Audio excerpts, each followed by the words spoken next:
This is Chicago. There's a limited amount of cities I focus on around the country. Have you noticed, people? Have you noticed? And Chicago is one of my favorites. I've never lived in Chicago. The O&A show was syndicated into Chicago for a while, and we visited there. We went to the stations. We went to events. I've been to Chicago for the Josh Denny, Gavin McInnes, Anthony comedy tour, things like that. Some great people in Chicago that I've met and hung out with. But I've never lived there. And thank God, because for how horrific the politicians are in New York, Chicago away. Up until now, I don't know, Memdani might Brandon Johnson as far as mayors of major metropolitan cities in America go. But I've never lived there and had to deal with it. But you have my sympathies, Chicago. You have my sympathies. So I'm in touch with what's going on in Chicago. I just want to comment on this story. It's a Chicago husband, and he's asking for help in locating his missing wife. And all I want to say is guilty, guilty, guilty, guilty. Here's another guy. I mean, they don't even mix it up a little. These husbands that murder their wives, like, mix it up. They all do this. They go in front of the news cameras. They fake cry, which includes a lot of sniffling, but no tears. No more tears. They just try to seem emotional. But here's the problem. They're such sociopaths that they have the ability to murder their loved one, their wife. Do you think you're going to be able to fake how a human being would feel if you were a loving husband and your wife really did disappear or died? Do you think you could fake that? You wouldn't even be able to do that if it really happened. You're so devoid of empathy, sympathy, emotion. You're a sociopath.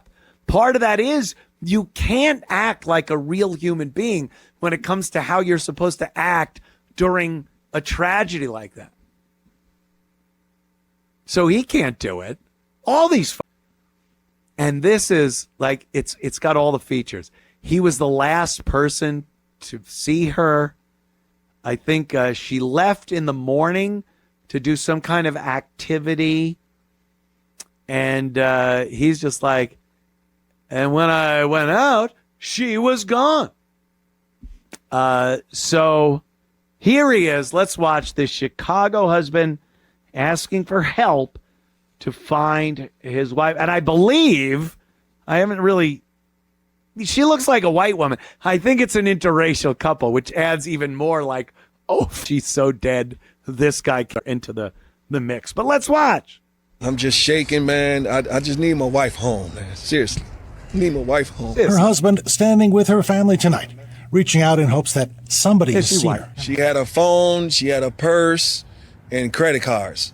But we don't know where she is. Brown was on her way to Wicker Park, where she had a long-standing appointment with an acupuncturist. She never arrived. Linda Brown was last seen wearing a long, puffy coat and shiny Ugg-style boots. P. Diddy coat. She was driving a 2021 blue Honda Civic with license plate CX57470. ILUVNGRS. She has her phone. That was her plate. Her phone is still ringing. So if you do see her, please approach her. I'm just shaking, man. I just need my wife home. I'm just shaking, man. I need my wife. I don't know what happened. I just need my wife back. Yeah, she went to an acupuncture appointment. I'm certain of that. Dr. Negro decided to apply some acupuncture. Oh, my God. Well, I've seen enough. I've seen enough to make a determination. Guilty as sin. So, like all the other cases, we will keep an eye on this one here at the Anthony Show and let you know when, not if, when he is arrested for murdering his wife, because I don't see it going any other way. Okay, I did say my birthday was yesterday, and my good friend Glenn from Chicago, he comes out to all the events and everything. Glenn's a blast, good guy. He got me a present, a little present, and here it is. Let's watch my present. Well, looks like someone's about to get the birthday gift of a lifetime. All right, this is for Tony Two-Shirt. This is from Glenn and Rocky. Hey, Glenn Rocky, and what's your last name? Balbosa? Who you, Rocky Bullwinkle or something?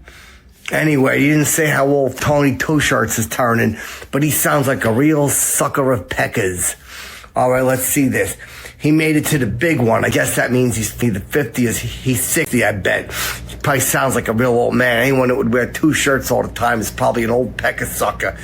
And he's been a big fan of comedy. Chip the in much obliged, Tony Two-Shirts.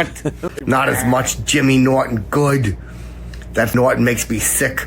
Hate to share a mouth with that guy. Fix your hat, daddy. He dabbles in a little bit of comedy himself. A few pointers. All right, here's what you do. Like when I walk on stage, right, I immediately just start riffing. Like I seen a lady in the front row and I was like, hey, that's a nice shirt. Would you buy that in like the low shirt price store or something? And this one guy had a pair of shirts. So I go, hey, your shirts are all scuffed up. What were you, falling down a bunch of hills on the way over here or something? And then there was this one time where there was this guy was sitting there in the front. It looked like he had crumbs on his shirt or something. So I go, hey, looks to me like you got some butter cookie on you or something of that nature. Just, do that, Tony Two-Shirts. Go in there and do a little bit of riffing or something like that. You like good stuff? Yeah. I had a Act 47. Had an Act 47 for a while. And his wishes for Chipperson to sing him a birthday. I don't know how to do that. Happy birthday to you. Happy birthday to you. Happy birthday, you pecker sucker. Tony Two-Shirts. Happy birthday to you. Here you go. A great gift from Glenn and Rocky in Chicago. Appreciate it, gentlemen. Some great sound advice, some jokes, a little stand-up comedy lesson about working the crowd and stuff. A valuable gift right there from Rocky and Glenn and Chip Chipperson.